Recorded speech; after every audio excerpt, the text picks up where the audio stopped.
Yes. Kasi yung ate ko, kapag kausap ko, umiiyak siya sa phone.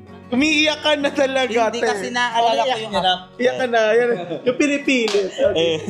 Every time nakausap ko siya sa phone, gusto niya sabi na ayoko na gusto ko na umuwi. Sabi ko, kayanin mo kasi pinili mo yan, di ba? Tapos, hindi ka naman po pwedeng sumuko agad kasi andiyan ka na, bakit ka pa atras? Tsaka may pamilya ka dito, may anak ka. Hindi namin afford.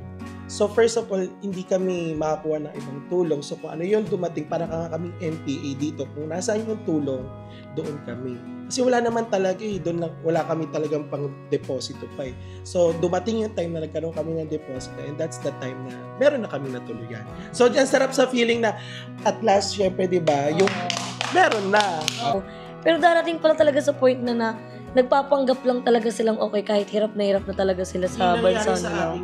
Hirap po talaga sila para syempre maipaabot din sa inyo yung mga tulong na kailangan. Ay, kung ano lang yung ibigay, isa na maging thankful and grateful na tayo and wag na tayong maging yung parang eto lang, yung nag-expect ka pa ng more. So, after nun, kinuwento ko siya sa nanay ko.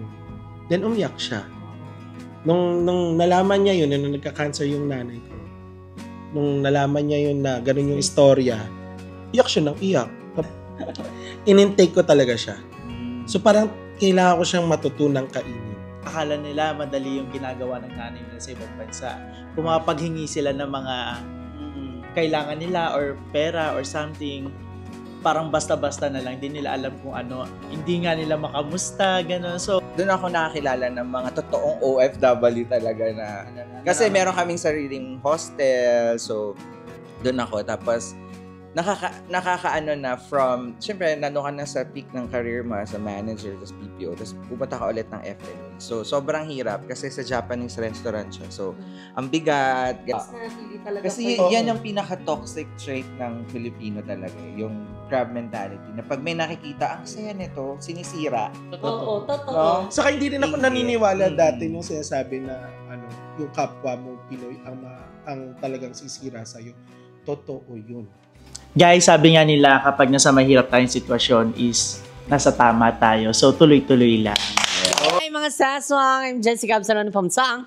So hi mga saswang, good afternoon. So welcome back to my YouTube channel. So for today's video is the one of special video ay nagagawin natin aside sa mga pa-surprise and syempre mga contents natin. So this time is magkakaroon ng flavor at talaga namang bago dito sa ating YouTube channel. And para hindi naman yung parang raw vlog lang and travel. Ayan, kumbaga parang mas madadagdagan ng flavor. Ayan, diba? So, for today, ayan, meron tayong mga inimbitaang panauhin, pangdangal. Ayan, yung iba is alam kong kilala nyo na, pero ipapakilala natin at para malaman natin ang kwento ng kanilang buhay. So, ayan.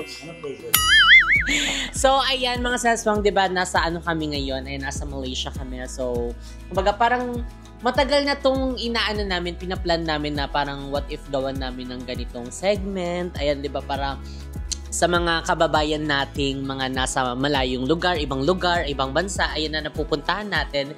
And syempre bilang malapit na nga yung loob natin sa kanila and ganun din naman sila sa atin. Kumaga parang nag-share na rin ng mga saloobin and syempre mga stories. So ready na ba i-share ang inyong mga kwento? So disclaimer lang, ayan, hindi ko po sila pinilit bagkos na ano po. Ganyan. Ayaw mo ipakilala yung guest mo, be? Wait lang. So, ayan, parang ready din po sila na i-share ang kanilang story. Ayan, para sa mga kababayan natin din sa ibang lugar. Ayan, para kahit papaano is makapulot ng aral. And syempre, ng lesson. Aral, lesson, isa lang yun. Kinakabahan ako kasi first time to in my vlog. So, that's why I'm jiggling. So, ayan, wag na nga natin patagalan pa. Ayan, syempre, ayan sa ating bandang kaliwa. So, ayan, welcome back to my YouTube channel, BNT Jericho! Hey! Hello guys! My name is BNT Jericho. And ayan, I'm here in Malaysia. Ang kasabihan ko ay wag na kayong maghanap ng magic sarap dahil ang tunay na sarap sa akin nyo lang malalasa. Ba't kayo tumitingin? Huwag kayo titingin. Magic sarap natin. Asin yan. So, ayan, ang next naman nating ipapakilala ay talaga namang fresh na talaga namang fresh from the farm. Walang iba kundi si BNT Balong. Hi! Yan, my name is BNT Balong at naniniwala sa kasabihang hindi lahat ng mga kabayong nakikita nyo ay sa kwadra, bagkus yung iba nakahilera lang dito. And I thank you. At hindi lahat ng kabayo ay mabait, yung iba maninipa pa. So, ayan, next naman natin na talaga namang nagmumura sa ganda at kaseksiyan. Walang iba kundi si Shuta Cabral. Sino mo maganda ka? Excited ka? Shuta. Wait lang. Shuta ka. Ay, wala kayo. Shuta Cabral. Hi mga akla! Welcome back to my YouTube channel, Shoota Cabral! Dali! Char! Mga akla, welcome back to my YouTube channel, Shoota kayo! Char! Char! Char! Naniniwala sa kasabihan, hindi natin hawak mga bituin. Gabay lamang sila. May free will ka, gamitin mo. Lucky color red. Zenaida, Sepa. So, ayan. Ang galing. First time ko lang pahingi ako niyan. Bakla. So, ayan ang next naman natin. Ang talaga namang siya ay, ngayon ay puso niya pong tuwang-tuwa dahil ay, syempre ang truly Asia's John Valenciana. Charing. John Valencia. What's up, everyone? It's me, yours truly, John Valencia. Everyone, it's me, yours truly, John Valencia, and I'm Way. Welcome back to another particular reaction. Way. Shoota Cabral! Dali! What's up, everyone? It's me, yours truly, John Valencia from Truly Asia Diaries. At naniniwala ako sa kasabihan, wag mo na itanong kung magkano ako dahil sa'yo ako.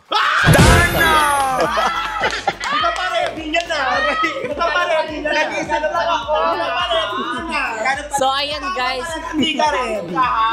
Kinakabahan daw siya. Parang hindi siya prepared niya. Hindi ako sanay sa mga ganitong Ano pa yung pag hindi ka ready? Hindi matutuba yung kama.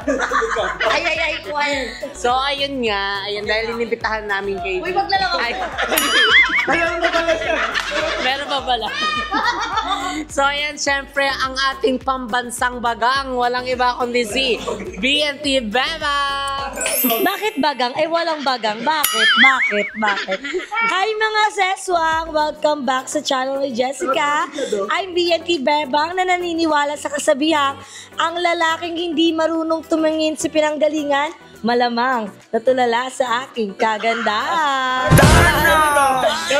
Yes, FF ko kasi yan. FF. Ano lang ang sigaw naman daw? Kandila. Mali yun. Sigaw. Buksan mo daw yung kandila, Mi. Ano bang title nito? Ganun, ipan mo muna. Dragona. So, ayan, so for today's video, ayan, magkakaroon lang tayo ng parang semi-podcast lang siya. Yung mga kaganapan and kung meron kayong gustong i-share and para kahit papano is merong mapulot na lesson ng ating mga seswang. And syempre, hindi lang, pati sa mga bagong nanonood, alam kong hindi lang yung mga taga-Pinas yung mga nanonood dito, but bagkus sa iba't ibang lugar pa. Ayan, dahil ang tapang ng amoy namin eh. Umaabot sa ibang lugar eh. Lalo na to. Kakay baby. Hanggang Malaysia lang to. Alam na ito kung saan siya lulugar. Ay. Malaysia ang nida.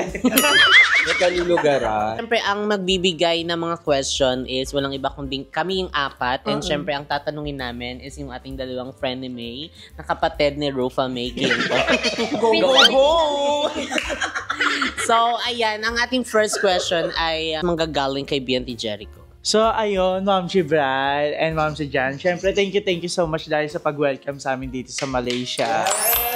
Siyempre naman. Yes, diba? Nakakatuwa kasi hindi kami tinuring iba. Like, tinuring kami family talaga. And nakakabiruan namin sila, nakaka-joke. Yung parang ganito, hampas talaga. Totoo nga.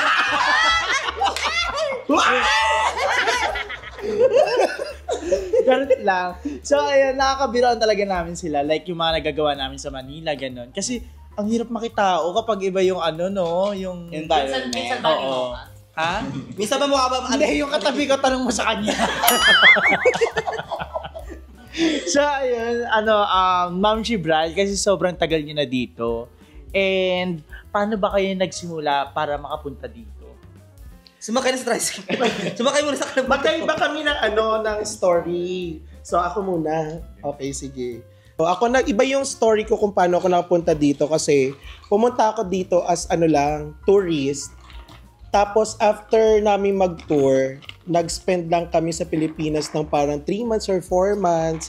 Tapos bumalik kami dito to find work. Kasi parang nung nag-tour kami dito, just like you, parang sabi namin, ang simple, parang na-in love kami sa country. So, nasundot kayo ng Malaysia. Oo, Nasundot niyo yung pinaka- Kumbaga parang yung parang yung sasabihin mo na, okay, kailangan ko bumalik dito. Kaya rin naman kami napabalik at the same time, nung nagtutour kami, yung kaibigan din kasi namin, hindi ko alam na meron pala siyang apply. So nagkaroon na kami ng idea na, okay, pwede palang mag-apply. So yung kaibigan ko na yun, nakakuha siya ng trabaho nung nandito kami nung nagta-travel. So yun nga, after 3 months, bumalik kami dito, December 2013. Ang tagal. 2013. And then ayun, pumunta kami dito ng walang trabaho. So for the Finding Nemo kami ng Worky Bells. In short, illegal. In short, talagang illegal talaga siya na nagharap. Hindi kami yung proseso. Correct. So ayun yun doon ako nag-start or yun yung naging reason bakit ako pumunta ng Malaysia. O Si Ma'am si John, paano ka nakapunta dito? iba yan. Ako talaga Sa maleta ka, no? Sa maleta. Hindi, sumabit ako sa buntot ng airplane. Ay. Pero seryoso, Ma'am si John, paano ka nakarating ng Malaysia? Sa akin, hindi siya typical story kasi nagmahal, nasaktan, nag-OFW. So, nung pumunta ako sa Malaysia, hindi naman talaga siya for good na mag-OFW. Illegal ka din. Illegal ka din. Magkano dyan. Oh, hindi. Sabihin mo, bakit ka pumunta? I was a tourist and a student at the same time. Lose. So, ibig sabihin, illegal. So, legal ako, no? Illegal. So, yun, dahil na broken-hearted tayo sa Pinas, baliw-baliwan sa Akla. So, fly sa Malaysia kasi nandito yung kapatid ko. Then, nag-student muna ako para merong visa for 6 months. And then, nagliwaliw, and then, nag-part-time job, and then nakatagpo ng BPO company. So, dun ka na na-decide na, okay, I'll stay in Malaysia. So, I will start a new life, a new love, ganyan. New love. Sarah. Pero may tanong ako, di ba parehas kayo na parang illegal, parang illegal yung pagpunta nyo dito sa Malaysia. Hindi kayo nakaramdam ng takot? Or Uy, hindi illegal yun sa akin, ha? Hindi illegal. We went here. Ako, pumunta ako as a tourist. Magbabakasyon talaga ako. And so happened that my sister is here. Nag-explain for excellent. So, syempre, 30 days ka lang. So, para ma-extend ako, nag-student ako. So, nag-aral ako ng Bahasa Malaysia, the language of Malaysia. Pero, pumapasok ako, tapos, pag-attendance, si CR, tapos uwi na. Ganun lang. So, wala ako natutunan. Oo, for the visa lang. Pwede din mag-aral dito. Yes. Ako naman, hindi rin naman ako, nung una, syempre, hindi ako natakot kasi hindi pa siya ganun kahigpit dati. okay. Kumbaga parang kung may isip nga ng ibang tao, hindi siya in a legal way na proseso. Pero legal kaming nakapasok na Malaysia at magstay na Malaysia kasi meron kaming tourist visa. But yung process ng employment, yun yung masasabi natin na hindi ka dumaan ng usual process sa Pilipinas. Kasi before, pwede pa yung direct hiring dito. Pero ngayon hindi na siya Hindi na pwede. You pwede. really have to go back to Philippines. So, So, kasi maipit na Yes. Correct. So way back 2015, 10 years ago, ganyan. pero sobrang hirap din nung time na yun. Kasi Oo, dito dami naman sa natin Malaysia, pinaglaban. sobrang hirap. So, syempre ako natakot din ako noon kasi nga, nung pagkadating namin dito, iba pala yung sitwasyon. Hindi yan yung simple na wala pa nun yung dati yung interview online. So, pupunta ka mismo sa company, dala mo yung resume mo. But at the same time, kapag nahuli ka ng police na meron kang resume, mag-a-apply ka dito, kulong ka. So, deport kami. So, kami naman, disguise kami na parang, syempre, nakapang-apply ka, kami naman, hindi ka magsasalita kasi mukha naman kaming mali. So, may time na parang nasa harapan na namin yung police, tapos merong harap na Bangladeshi. Sabi ko lang sa kasama, huwag ka magsasalita sa'yo kay Jan. Tapos, after nun, hindi kami nahuli. Ang nahuli, yung mga Bangladeshi. So, ganun lang siya. Kumbaga, lagi lang tumataon din naman na siniswerte ka na hindi ka mahuli, pero lagi kami ay shit, ito na, mahuli tayo. So, bahala na. Grabe yung So, yun na kabano. yun yung iniisip ko na, bahala na kung anong mangyari.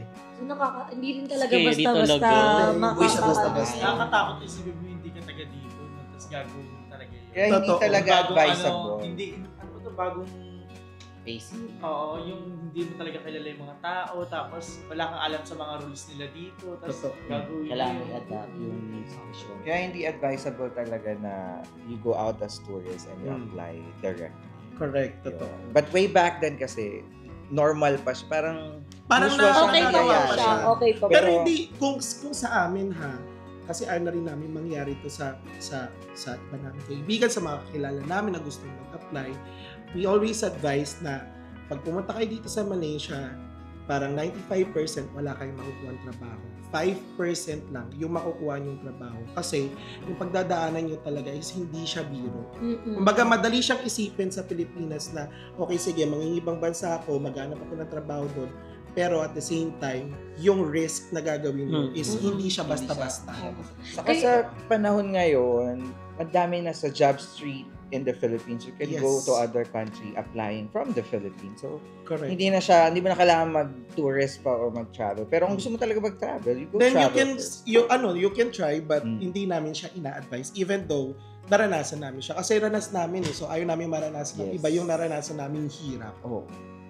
So, parang ano lang talaga, no? Pag gusto mo talaga maging OFW at para wala kang problema, dumaan ka sa maayos na proseso. Correct. Kasi, Truths. magiging mahirap talaga na parang ganito na yung nararanasan mo sa Pilipinas, and after that kung pupunta ka pa sa ibang bansa tapos hindi mo alam kung anong gagawin mo at gagawa ka pa ng illegal na bagay, sobrang scary. Oh. Di ba? Totoo. Sobrang Mahirap nakakatakot. na nga yung gagawin mo. Mas mahirap pa yung Pagdadaan. Kaya Parang mga nangyari may- kasi sa amin, accidental. Hindi siya intention na we go tourist para mag-OFW.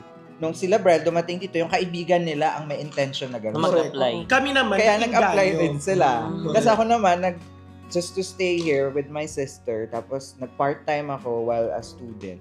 So naisip ko, I can stay here na din. Dito na ako magsisimula ulit. So, dito nyo nahanap yung sarili ninyo.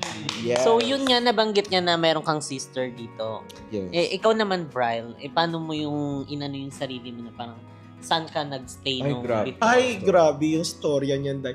Ako naman kasi, kami nung partner ko, so, tumating kami dito na nag-hotel muna kami ng 5 days.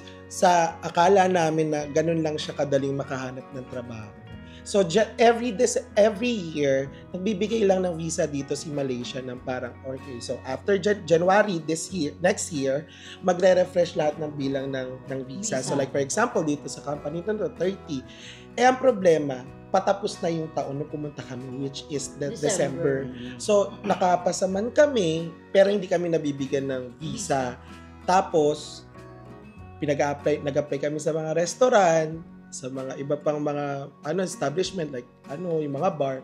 Ang laging sagot sa amin, pwede kayo mag-work, pero hindi ka na namin sagot. Walang visa. Anything mag-happen sa inyo, wala kaming pakialam sa inyo. So, ganun siya. So, nung naman, yung naging hirap din naman namin dito is, ano nga pala to?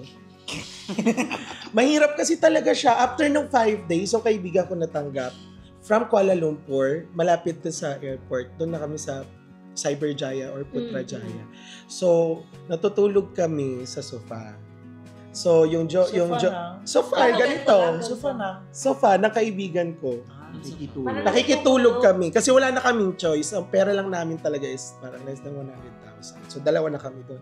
So, sabi ko, sige, doon na tayo kasi nga, wala naman tayong choice. Makikitira lang tayo. So, kailangan natin mag-adjust. So, nakaupo yung jowa ko, tapos ako naman, nakahiga sa ganito. Tapos parang meron lang kaming oras na, like for example, 6 hours kasi nga darating na sila. So, ganun yung setup namin, tapos maglilinis. Kami kasi syempre nakakaya, di ba? Yung kumbaga yun na lang pakonsuelo mo. Totoo. Tapos, yung pinagstayan din namin nung after naman nung makakuha kami ng trabaho, wala pa kasi kaming pera. Nung natanggap ako sa trabaho naman noon, sa Aegis, nakitira kami doon kay Josiel, doon sa kasamahan namin sa trabaho, sa Subang Jaya naman. So sila naman yung nag-offer kasi nga, ang layo namin sa Cyber Jaya papuntang office. Imagine, alis kami ng bahay ng jowa ko ng 5 a.m. Makakarating kami ng office ng 8:45 a.m. Tapos uwian namin alas 6 ng gabi. Darating kami sa Cyber Giant ng parang 11 p.m. Tapos maglalaba kami ng damit kasi kinabukasan yung suot namin. So, alis na naman kami, tulog na kami 2 oras, tapos pasok na ulit. So, yun na kami binigyan na kami ng option ng kaibigan namin ng kaya kasamahan namin na naging housemate namin na okay, sige, dito na lang kayo. Tapos yung ganito, parang dyan kayo sa gilid ng bed ko. Tapos dyan na lang kayo. So nandun kami na parang almost 2 months hanggang sa nakakuha kami ng sarili naming bahay. Kasi nga, hindi namin afford. So first of all, hindi kami makakuha ng ibang tulong. So kung ano yung dumating, parang kaming NPA dito. Kung nasaan yung tulong, doon kami. Kasi wala naman talaga doon lang, wala kami talagang pang deposito pa eh. So dumating yung time na nagkaroon kami ng deposito and that's the time na meron na kaming natuluyan. So diyan sarap sa feeling na at last, syempre, di ba, yung meron na. Di ba?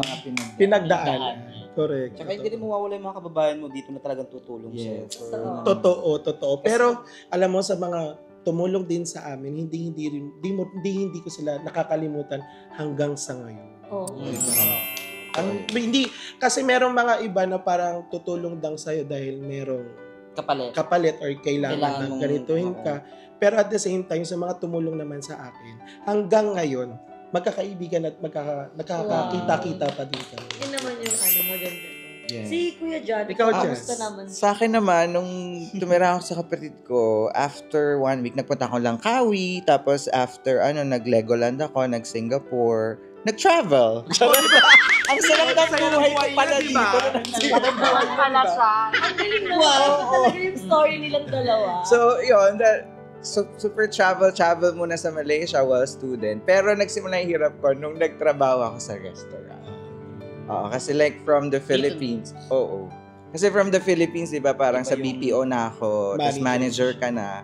Tapos dito, dahil kailangan ko rin parang gusto ko lang ng may ginagawa kasi yung lagi nasa bahay lang, naiwanan ako ng kapatid ko. So nagsawa na ako mag-travel, manood ng sine everyday, mag-Starbucks. Magtrabaho kaya ako. Isa siyang Sabog! So yun nga. So nagtrabaho ako sa restaurant. So doon ako nakakilala ng mga totoong OFW talaga na.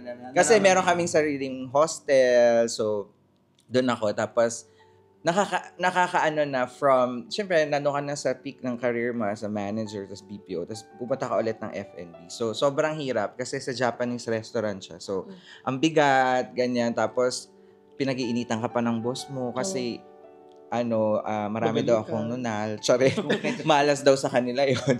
Ayoko nga. So, medyo mainit yung mata niya sa akin. So, lahat napapansin. So, tapos yun yung napapaltos ka, di ba? Kasi parang hindi ka nasanay. Tapos pero hindi ko yun sinasabi sa kapatid ko kasi ayoko maging pabigat sa kanya na maging alalahanin. Tapos, yun. So, nakatagpo din ako ng mga friends ko na Pilipino din na nagtatrabaho sa restaurant and very supportive naman sila. And sila din yung dahilan kung bakit ko nahanap yung AGs at nakabalik ulit ako sa BPO. So, ayun. So, ayan. Paano naman kayo nagkakilalang dalawa? Nung nasa BPO na ako, nag-inquire kami ng bahay kung saan kami lipat kasi 3 kami nun ng mga Pilipino na last batch dun sa company. Tapos, yung condo na tinitiran nila sa Tawid lang. So, nag-inquire kami ng bahay dun sa kanila. So, naging housemate ko sila. Tapos, nung una ko nga nakita hindi naman na housemate ka. Oo, tapos biglang sabi ni Jusila, ay may jowa. Sabi ko, sino jowa? Tapos nakita ko sa tsaka. Charit lang, hindi ko siya nakita noong unang araw. Nasa work pa siya noon. So, tapos sabi ko siya dalawa siya, ay, pogi siya. Dito tayo daw yun. Pero alam mo, sa mga naging housemate ko sila, so, doon nabuo yung bahay ni Friendship. Ateng. Yes. Nagkaroon kami ng bonding kung saan naging family talaga. Oo. Oo. Totoo, alam mo yung samahan namin nun, ito nga yung sinasabi Walo kami namin. sa isang Parang bahay. 2014 or 2015 2015 kami nagkasama-sama. Kung nagkaroon na kami ng vlog noon that time, siguro sikat na sikat kami. Kasi napakahayop namin. Kasi alam mo yung parang kami yung, kumbaga parang, imagine mo yung unit namin for 3 kwarto lang, master, small, saka medium. So sila, sa small sila, 3. Tatlo kami. Sa masters, 2. Tapos kami 2 sa medium. So imaginein mo ilan kami? 7. 7 kami ng isa pa.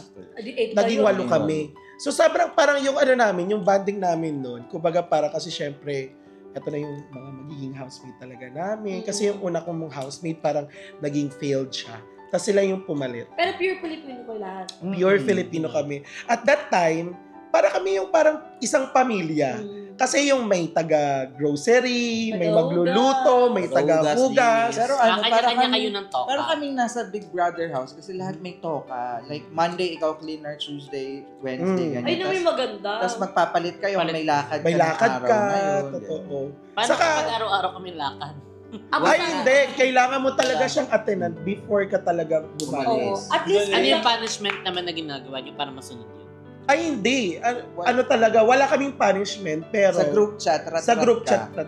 Tapos, ganito ang gawa namin. Every time na may mga issues kami sa bahay namin, mag-chat sa group chat, tapos lalabas para pag-meetingan ng ganito. Halimbawa, kasi yung jowa ni Bral, saka si Bral, kung paano siya yung nanay-tatay effect, ganun sila sa bahay. So, lalo na yung jowa ni Brad, pag may nakitang naiwang baso dyan, may screenshot agad yung masisend niya sa GC. Totoo. Sino nag-iwan neto? Ganyan. At So, least, bawal ang Tatawag. Burara. lahat, pero bawal ang susundan namin yung kalat mo. Dapat, Oo. di ba? At least naging maganda yung flow nyo sa bahay. Kasi ang mahirap doon yung, syempre, isang bahay na nga lang kayo, 8% pa kayo, tapos nag-aaway-away pa kayo. Hindi na healthy yung, yung samahan. bahay o yung Actually, samahan. hindi naman kami nagkaroon ng Ng away. major. Hindi mo may iwasan yung may konting conflict. Pero hindi major. Pero sobrang daming happy memories ng bahay Yung natin. every time na may birthday. May birthday. Basta may gagawa surprise. namin yan ng surprise. Hindi nga namin na-video. Sayang kung meron lang kami. Magluluto kami ng pangkain. Tapos i-invite namin hindi mga Pinoy. Ito yung mga picture, oh. Ayan. Hindi siya mga Pinoy. Mga kasamahan naming lokal, ibang lahi. Uy, dati nakakaano ko lang ito. Nakikita ko lang ito sa sa mga TV, yung mga movie, yung parang magkakaibang lahi, tapos isa-celebrate. Oo. Grabe, totoo pala talaga siya, no? Nangyayari sa Totoo. totoo. Actually, alam mo, doon ko napagtanto na totoo naman din talaga. Na kung ako lang hindi ako makikipagkaibigan sa kapwa ko Pilipino. Pipiliin mo lang sila. Much better kami, yung kaming grupo naming housemates, ang kaibigan lang namin, kami-kami lang. Kasi ang dami ring umano sa aming mga Pinoy. Ang daming sumubok. Ang pero daming hindi sumubok. nagtagumpay. Totoo. Charit. Saka yung parang Pinag-away. pinag-aaway kami, pinagtitinginan kami. Tapos yung alam mo yung wala ka Iba namang kasi ginawang yung masama. bond talaga, no? Grupo Bahay namin. na yun. As in, solid kasi kami. Kaya mas napamahal kami sa mga lokal. At yung mga, saka yung mga lokal, napamahal din sila sa amin. Parang hindi kami iba sa kanila. Saka mataas yung tingin nila pagdating sa work. If it's Filipino, alam nila na masipag. Oo, Tapos yun yung naman hospitality. Iba talaga yung charisma and charm. Iba yung entertainment na binibigay namin. Ibang charm yung sinasabi. Charot lang. Totoo At yan. least hindi kayo nagpatinag na kahit kapwa niyo nangihila sa inyo pababa, is nanatili talaga Kasi kayo. yan yung pinaka-toxic trait ng Filipino talaga. Yung crab mentality. Na pag may nakikita, ang saya nito, sinisira. Oo, totoo. No? Saka hindi rin ako Ingit. naniniwala Mm-mm. dati yung sinasabi na yung kapwa mo Pinoy ang talagang sisira sa'yo. Totoo yun. Totoo. Hindi man mangyari yan sa lahat ng mga Pinoy na, kunwari na mga nanonood dito, pero may mga experiences din sila na hinihila For sila. sure, marami mga mag-comment kayo ng Comment mga down ano. below, Ito, guys. Mga minarites kayo sa ibang bansa. Binabackstab, Correct. backward. Kaya dapat pipiliin mo talaga. Pili talaga. Kahit naman sa stage nyo yun di ba kayo, ganyan na yung mga naranasan nyo. Sa stage din naman namin, syempre kami, ilang taon na din kami, nasa 20 plus na din kami. Sobrang hirap na din talaga makatagpo ng tunay na kaibigan talaga. Kaya, as much as possible, kung sino yung taong nandyan para sa'yo, kung sino yung nag-e-effort na makasama ka, kung sino yung pinapahalagan yung effort na binibigay mo, dapat pinapahalagahan mo talaga. Kasi sa mundong ginagalawan natin, madami tayong mamimit na mga tao. May iba't ibang ano yan, may mga iba't ibang character yan, pero ilan lang yung magi-stay niyan sa'yo. Ilan lang yung Totoo. tatabi sa'yo sa once na naghihirap ka na talaga hanggat makamit mo na yung pangarap mo, di ba? So, dapat, pag may umaangat sa atin, dapat supportahan lang natin, di ba? Saka matitest kasi ang genuine friendship kapag meron ng pagsubok na Totoo. nagano. Kami! Doon mo makikita. Kami! May mga Sinubok at pinatatag may na mga parang, iyak na talaga ako. may mga pagsubok na nangyari rin sa amin about friendship din na. Sobrang gano'n. Pero ang nanatili talagang parang naging parang tayo. Parang naging sandalan natin. Is kami, actually kaming tatlo lang. Yung jowa ko, ako, saka siya. Si Sol, saka si Abby. Parang lima kami. Kumbaga, Lima kami. yung iba kasi yung nagkaanak, nagkaasawa. Nagkaasawa. Na. So they have their own family. Family. Kaming mga, sila namang mag-asawa. Bekla Bears. Tapos kaming mga single, nagkikita-kita pa rin. Kikita-kita Pero pa may mga reunion pa rin naman tayo. Every diba? once a Oo. year. At Halloween, Christmas, ganyan. At least, ganun naman talaga darating sa point ng buhay natin na maghihiwalay-hiwalay tayo. Pero, ang saya, no, kahit isang beses lang kayo nagkikita, Pero alam mo, Iba magkakaibigan yung kayo. bonding. Oo. Iba yung intact nun. Walang issue, walang sama ng loob. Pero ang saya kapag nakita. Wait lang, ako may question ako. Like, di ba say for example, sa Pinas, kasi may mga ibang tao na yung ayaw talagang lumayo sa Pinas eh. Eto, parang, ilang percent yung, yung pagmamahal nyo dito sa Malaysia? Yung parang, sa lahat ng bagay, mas gugustuhin mo dito. Ako actually 100% ang pagmamahal ko sa Malaysia. Kasi alam mo, itong bansa na to, hindi ko siya hiniling, hindi ko siya pinangarap. Kumbaga parang dumating siya ng biglaan na hindi ko inaasahan na kung ano bang mangyayari sa akin dito, ano bang may offer sa akin ni Malaysia. Hanggang for almost like more than 10 years na ako dito sa Malaysia. Kung meron lang permanent residency dito, hindi ko naman kailangan maging Malaysian citizen. Kumbaga kung i-stay ko yung sarili ko dito hanggang tumanda ako, dito na ako. Kasi ito yung bansang parang alam mo na napaka-simple, yung hindi ka mangangambang, hindi ka makakain, meron kang 100 ringgit or consider as 1,200 pesos sa 2 linggo, buhay ka, yung disiplina ng tao, hindi man ganun ka yaman na bansa, masasabi mo na ito yung pwede mong maging pangalawang bahay kasi tanggap ka dito. Ang daming oportunidad na pwedeng ibigay sa iyo ng Malaysia. But at the same time, ako naman iniisip ko, ang hirap din naman na magstay din dito sa Malaysia na I'm investing for nothing. Like for example, if I want to invest car, if I want to invest my own house dito sa Malaysia, what if na wala na akong naging future opportunity dito? So saan na ako pupulitin? Babalik ako ng Pilipinas and how about yung na-invest ko? Yun lang, parang kung merong ganong option, then parang okay na okay. Hindi ako alis sa Malaysia. But kasi syempre tumatanda tayo, then kailangan din natin humanap na kung saan ba tayo mabibigyan ng oportunidad ng much better opportunity. I know Malaysia is already like parang okay siya. Talagang masarap mamuhay dito. But at the same time, di ba, meron pa rin siyang mga downfall or may mga bad sides. Which is, yun lang sana. No? Sana nabigyan tayo ng chance. Ikaw? Ako? Copy-paste ko na lang kay Brad. Ako, I consider Malaysia as my second home. Pero, yung love ko sa Philippines, nandun pa din.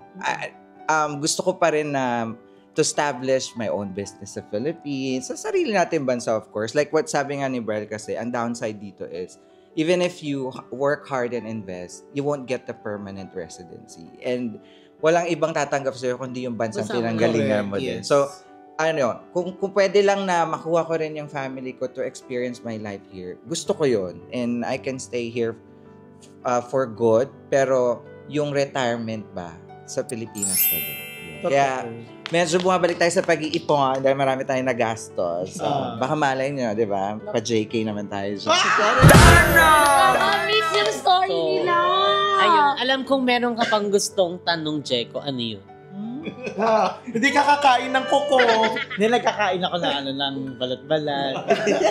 Hindi, nakakatuwa yung istorya nyo. Actually, guys, lahat ng mga istorya ng mga nakakausap ko, nagtitake na ako ng mga istorya. Lahat ng mga sinasabi nyo is parang naka-take note na sa akin yan. Kasi, actually, nangangarap talaga ako isang maging documentarist bukod sa cinematography and videography. Kasi, gusto ko talaga malaman yung mga iba't ibang life and sana soon magawa ko na at isa yung mga istorya nyo na magawa ko. Kasi nakakatuwa yung mga istorya na OFW, kung ano talaga yung mga naranasan. Kasi hindi talaga madali ang isang maging OFW. Nagugulat na nga lang ako yung mga ibang kwento na akala nila madali yung ginagawa ng nanay nila sa ibang bansa. Kung mapaghingi sila ng mga kailangan nila or pera or something, parang basta-basta na lang, hindi nila alam kung ano, hindi nga nila makamusta, gano'n. So, nakaka-touch lang na malaman ko yung mga kwentong about na ganyan na totoo pala nangyayari yung ganyan na dati napapanood ko lang sa mga MMK, magpakailanman. And ayun, so much proud of you, Ma'am Shi Jan and Ma'am Shi Bride, dahil sa mga, sa mga paghihirap niya na nagbunga na. Yes. Thank you, Ma'am Shi Bride, and thank you, Ma'am Shi Jan, dahil sa pag-share niyo ng stories. Ay, baba. For me, natutuwa lang ako kasi yung ate ko kasi, same din sila ng profession. OFW kasi yung ate Pero ko. maiyak ka naman ba? Hindi ako naiiyak. Kasi, kasi yung ate ko, kapag kausap ko, umiiyak siya sa phone. Umiiyak ka na talaga. Hindi kasi naaalala ko yung Iyak ka na. Yan, yung pinipilit. Every time nakausap ko siya sa phone, gusto niya sabi niya, ayoko na gusto ko nang umuwi. Sabi ko, kayanin mo kasi pinili mo yan, di ba? Tapos, hindi ka naman po pwedeng sumuko agad kasi andyan ka na, bakit ka pa atras? Tsaka may pamilya ka dito, may anak ka. Yun. Tapos, hanggang sa, yun, lagi ko siya minomotivate. Although na hindi maganda yung part ng career niya bilang isang OFW sa bansang, sa South, around Middle East. Kasi, di ba, yun, pag domestic helper, madalas kasi, ganun yung nangyayari. Experience. So, iba kasi yung freedom ng ganung klase ng OFW. Kasi ako masabi ko dito, kami sa BPO, parang di namin nararamdaman na yung OFW vibes. Feels. Especially pag nakikita sa Philippines na nakaka-travel, nakakalabas, diba? Iba kasi yung typical OFWs natin talaga na domestic helpers, they have limited access sa, kumbaga, paglabas. Kung paano sila makaka-access ng off day nila, kung paano nila gagamitin yung free kahit time dito, nila. ganun din. They only have one day One off. day per week. Kaya talagang pag lumabas sila, they spend the rest of the day sa labas. Correct. that's why hindi ako nagmamaliit like kasi sabihin na, ay, ano ka lang pala dun sa ganito, ganyan. Every time na nakakarinig ako, anong lang? Diba? Kasi hindi naman talaga siya parang, Sobrang hirap. Even kahit dito sa Malaysia, hindi rin basta-basta biro tong trabaho to kasi ibang bansa, besides hindi rin natin kilala yung ibang mga kasama natin, mga nakakasalamuha natin to kasi ibang lahi. At the same time, risky din kasi anytime, di ba, kung ano man, wag naman sana, pero ayun, yun yung nasasabi ko na hindi lang talaga nilalang lahat ng trabaho na sa ibang bansa, kahit sabihin taga-janitor, pero nasa ibang bansa, ganun. Value ng lahat ng nag-OFW. Parang naman naiiyak ka. Tawag dito, nung naano ko kay Ma'am Shi Jan, yung sinabi niya kanina na nahihirapan daw siya pero hindi niya sinasabi sa atin niya. So parang ako, nung narinig ko yung story niyo, OFW din kasi yung sister ko. Pero happy naman ako ngayon kasi nandun na din yung family niya. Pero bumabalik sa akin yung parang, hala, paano nung siya lang yung mag-isa dun? Ano yung nangyayari sa ate ko? Knowing na hindi talaga siya nagsasabi, every time na kinakamusta namin siya, puro lang siya, okay lang ako. Pero darating pala talaga sa point na nagpapanggap lang talaga silang okay kahit hirap na talaga sila sa Yung nangyari bansa sa nila. akin yan, nung wala pa akong trabaho noon, yung finding Nemo pa ako ng work kasi nga wala naman talagang mahanapan. Yung nanay ko na tawag-tawag, sabi niya, kamusta na yung mo dyan, yung trabaho mo dyan, Cameron. Sabi ko, ay oo, meron na ako trabaho, magsistart na ako ng trabaho ko dito, Cameron. Anong pagkain mo dyan? Ito masarap. Gluto nga kami ng ng paraminudo, fried chicken, Cameron. Pero ang totoo talaga wala. Yung parang I'm trying my best na para for almost more than 1 month finding yung job. Kala ko madali, wala. Siyempre sila, nag-aalala sila na parang, ano na bang mangyayari dyan? Parang ganon. So ako, para hindi lang sila mangamba, sabihin ko na lang na parang, nandito, ganyan, meron na akong trabaho, mag-umpisa na ako. Tapos sabi ko, so next month magpapadala na ako. Pero wala. Tapos yung kinakain ko noon, yung hotdog na parang tagti 3 ringgit, para isang pack siya, tapos luluto. Tapos alam mo yung hindi ko matake, pero kailangan kong kainin. Tapos pero kailangan ko siya kainin. Tapos yung noodles na curry, yung Maggi noodles, hindi talaga ako makakain kasi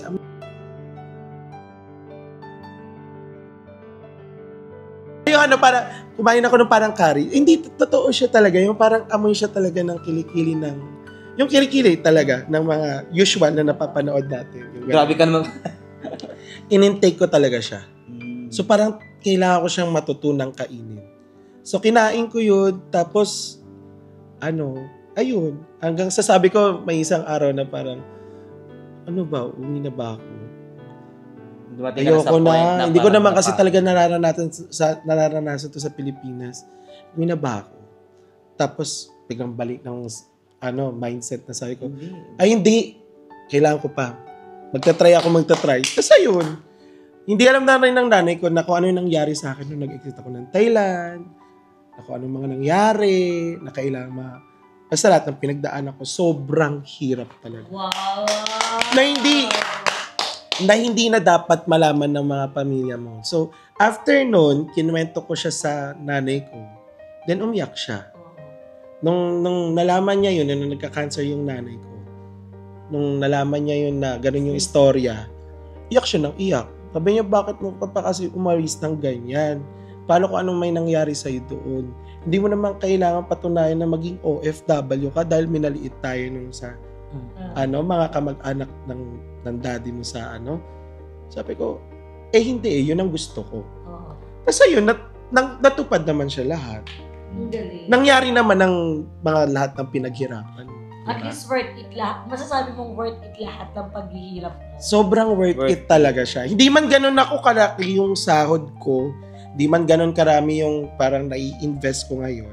But at the same time, yung mga experiences, yung learnings, yung mga napagdaanan mo sa buhay mo, yun yung parang naging investment ko sa buhay kung bakit ako naging ganito ngayon.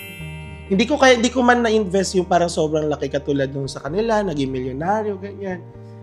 Naranasan ko at nag-enjoy ako sa buhay na kung ano man meron ako noong mga panahon na yun. At ang mahalaga, hindi ka naghihirap. Yes. Totoo.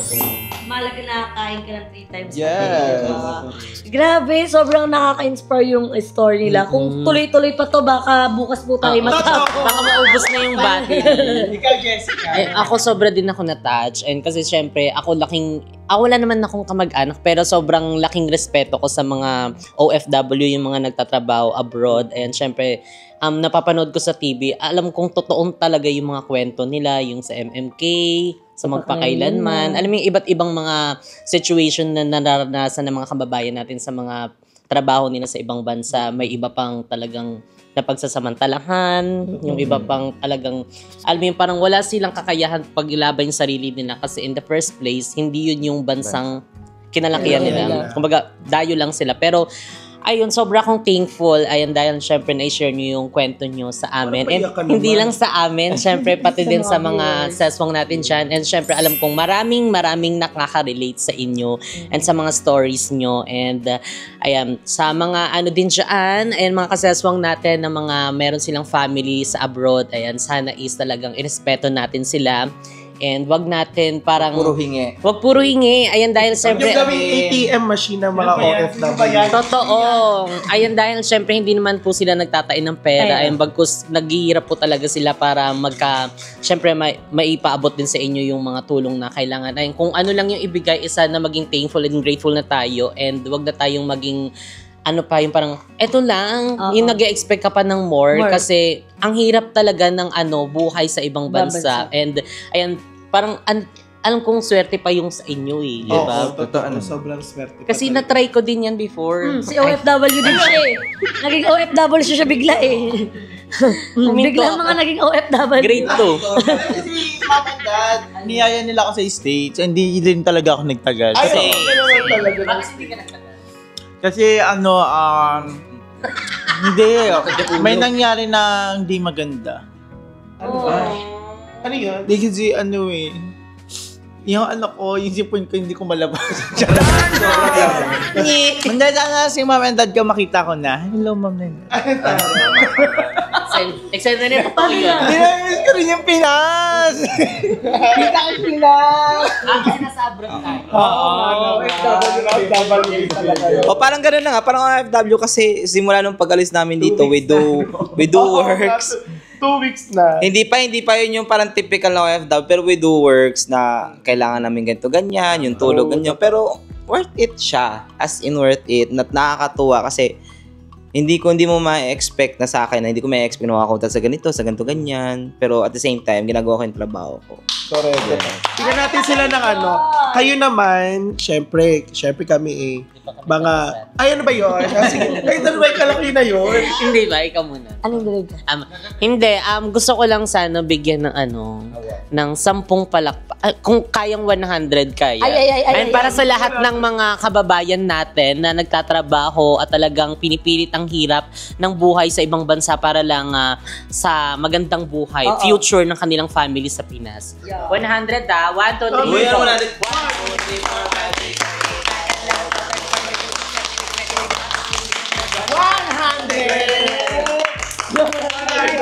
Yung kalapati lumilipad sa labas. Para tinalo na.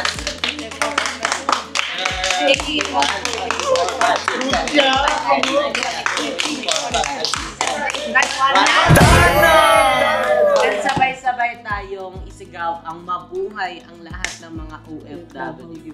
In 3, 2, 1, mabuhay ang lahat ng OFW! We are so proud and salute sa inyong lahat. Yes. Sa inyong lahat. Thank you very much. Terima kasih. Yes. Terima kasih banyak. Sama-sama. At para sa amin naman na in-interview nyo, kami naman nagpapasalamat din kasi binigyan nyo kami ng opportunity para magkaroon rin sila ng hindi ito yung typical na vlogs ninyo, but at the same time this actually gives another flavor for your channel, not only like featuring what you have, what yung life nyo, and you're about to travel the world, but at least diba at the same time you are also featuring the stories of each and every Filipino around the world na nakikilala, and at the same time not only getting the learnings, yung mga lessons from us, and you're going to keep it by yourself, but you're also sharing it to the whole universe, diba? Rather than the world. Thank you so much. Ayun. So, thank you so much, guys. Sobrang hindi ako prepared. Hindi ako sanay sa ganito talaga. Hindi pa naman prepared. So, nahihiya talaga ako. I'm so camera shy talaga. So, pasensya na po kayo. Hindi ako ready for today. Pero, hindi. Yun nga. It was so nice to be part of your vlog. Syempre, hello. Sa bakla na to. Charit. So, and syempre, to Jessica and to every one of you guys, you are always welcome to Malaysia. You can always come back here. This would be your second home. Yes. Ang dami na naming bahay. So, balik kami next Kunin mo week. na sila sa US. Ma, dito ka na sa bahay, ma. Pwede mo na yung mga gamit mo. Ayan guys, meron kasya pa tayo dito. Hindi na ako mangupahan. Dito na kami. At always remember that since nandiyan na kayo, ipagpatuloy nyo yan. continue lang nyo lang lagi yung ginagawa niya to make people happy and always entertain them with all your heart. Yung kumbaga, genuinely, 'di ba? Hindi nyo na kailangan pang may patunayan dahil kung ano nakikita ng mga tao. Yun din naman na nakikita namin dito. Kasi kami ang nakakita sa inyo. Ayun lang naman, natural, walang halong M. Lagi po sila nag-aaway. Charing. Ang gaganda. Okay. So, ayan, sa mga OFW natin dyan, and hindi naman lang to all OFW, sa lahat ng mga tao nagsisikap, nagbabalat ng buto, nagtatanim palagi para may... Anihin. Oo, aanihin, guys. Sabi nga nila, kapag nasa mahirap tayong sitwasyon is nasa tama tayo. So, tuloy-tuloy lang.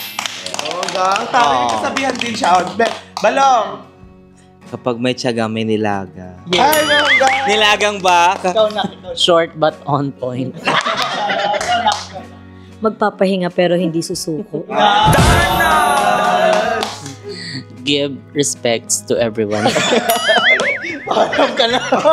YOLO. Alam na tayo, mga YOLO. akla. Akin na. Meron pa. The damage has been done. Alias, magpaalam na tayo! So, ayun na nga mga seswang. Ngayon, nandiyan ang... block the driveway.